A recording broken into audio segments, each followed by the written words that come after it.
Պարոն Վարդևանյան, առաջին հարցս կրկին վերաբերում է այս դահլիճում երկարատև քննարկման առարկա դարձած ընտրական տեղամասերում քվեարկության արդյունքներին։ Երրորդ այս պահին 12 կոտորակ 13-ը թողնում ենք մի կողմ։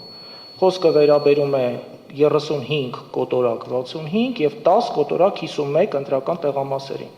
որտեղ քվեարկության արդյունքները, գիտենք, ԿԸՀ նախաձեռնությամբ անվավեր են ճանաչվել ընտրությունների արդյունքները։ Մինչ հարցս ուղղելա երկու շատ կարճ երկար եմ գրել, բայց կփորձեմ համառոտ ձևակերպել, ասելիքս մեջբերում անեմ, հետո հարցս ձևակերպեմ։ Տեսեք, թիվ 35 կոտորակ 65 ընտրական տեղամասի մասով մեջբերում եմ կատարում Ուժեղ Հայաստան կուսակցությունների դաշինքի վստահված անձ Լուսինե Ավագյանի գրառումից Գրանցամատյանում։ Ժամը 20:02 րոպեին տեղամասերի դուռը չի փակվել, ժամը 20:44 րոպեին ներկայացել եմ ընտրատեղամաս հաշվարկի մասնակցելու, սակայն տեղամասի դուռը դեռևս չի փակվել։ Հանձնաժողովի նախագահը հրաժարվում է ընտրական տեղամասի դուռը փակելուց, ժամը 20:55-ի դրությամբ ընտրատեղամասի շենքում մուտքից դժվարությամբ հասա ընտրատեղամասի սենյակ, ամբողջ միջանցքը զինվորներով լցված էր։ Մի խոսքով ասելիքն այն է, որ ժամը 20-ից հետո քվեարկությունը շարունակվել է, զինվորներն են քվեարկել։ Հաջորդ ընտրական տեղամասը թիվ 50 կոտորակ 51 ընտրական տեղամասն է։ Մեջբերում։ Թիվ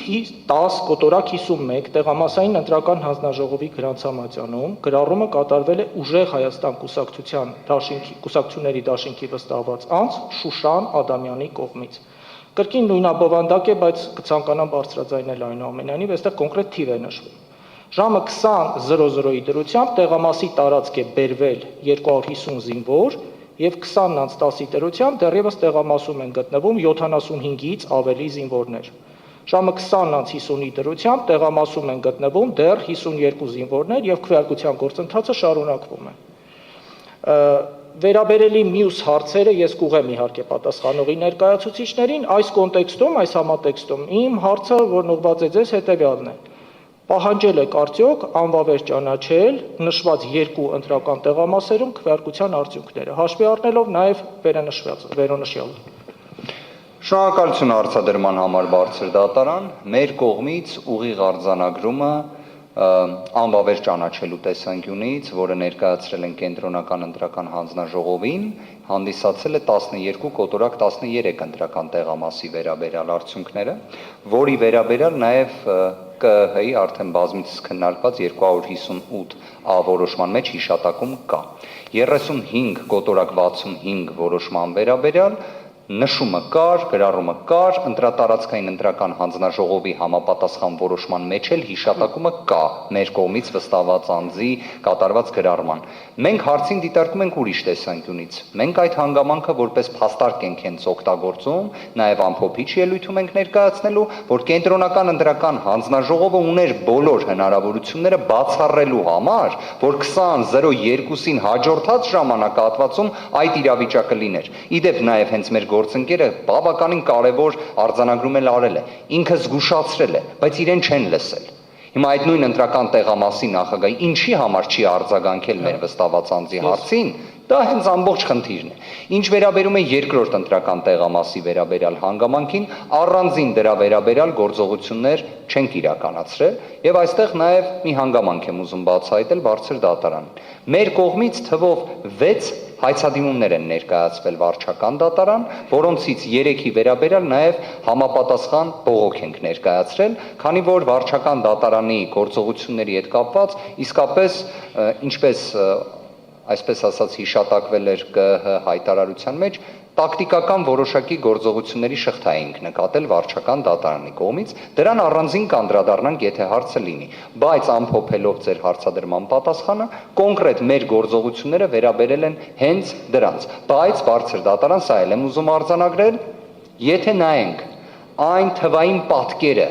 մեր կողմից ներկայացված ընտրական տեղամասերի արդյունքները, եթե անվավեր ճանաչվեին եւ պայմանական այդտեղ լիներ վերաքվեարկություն,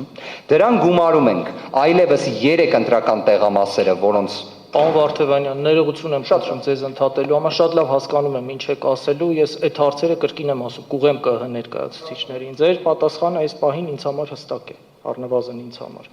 Հաջորդ հարցս հետեւյալն է, ձեր ելույթի շրջանակում երբ ներկայացրեցիք ուժեղ Հայաստան կուսակցությունների դաշինքի դիմումում նշված հանգամանքները, վկայակոչեցիք նաև այն հանգամանքը, որ առանձին ընտրական տեղամասերում վստահված անձինք բացակայել են։ Կարող եք կոնկրետ թվարկել այդ ընտրական տեղամասերի համարները, եթե ոչ գոնե դրանց ընդհանուր թիվը նշել։ 11 բարձր դատարան, որը նաև տեղ է գտել կենտրոնական ընտրական հանձնաժողովի կողմից ներկայացված փաստաթղթում, իդեպ այդ 11 ընտրական տեղամասերում ընդհանրապես որևէ վստահված անձ չի եղել։ Իդեպ դա հենց կենտրոնական ընտրական հանձնաժողովի պաշտոնական ներկայացրած փաստաթղթից է, որի տվյալները կարծես Տիկին Հովհաննիսյանը երեկ նաև հրապարակեց։ Այսինքն առհասարակ որևէ կուսակցության դաշինքի վստահված անձ հիշյալ 11 տեղամասերում չի եղել։ Այո, բարձր դատարան եւ մեր դիտարկումը դրա վերաբերյալ նա է, որ նշված 11 ընտրական տեղամասերի ընտրական օրենսգրքի վերահսկողական մեխանիզմների տեսանկյունից մեղմ ասած խնդրահարություն։ Շնորհակալություն, պարոն Վարդևանյան, հաջորդ հարցի հետ կապված անկեղծ ասած մտորում էի բարձրաձայնել թե ոչ, որովհետեւ բավականին վերացական է։ Այնուամենայնիվ ես ցանկանում եմ այս հարցը ուղղել հենց ձեզ, հենց ուժեղ Հայաստան դաշինքի ներկայացուցչին, ակնկալելով հնարավորինս լակոնիկ պատասխան, որովհետև այս հարցի պատասխանը կարող է ժամեր տևել։ Ձեր կարծիքով, ձեր դիրքորոշմամբ, վերջին խորհրդարանական ընտրությունների համատեքստում քաղաքական պայքարը ծավալվել է միջկուսակցական գաղափարական ծրագրային հարթությունում, թե միջանձնային այնուամենայնիվ։ Բարձր դատարան, որպես ուժեղ Հայաստան կուսակցությունների դաշինքի ներկայացուցիչ, կարող եմ ասել, որ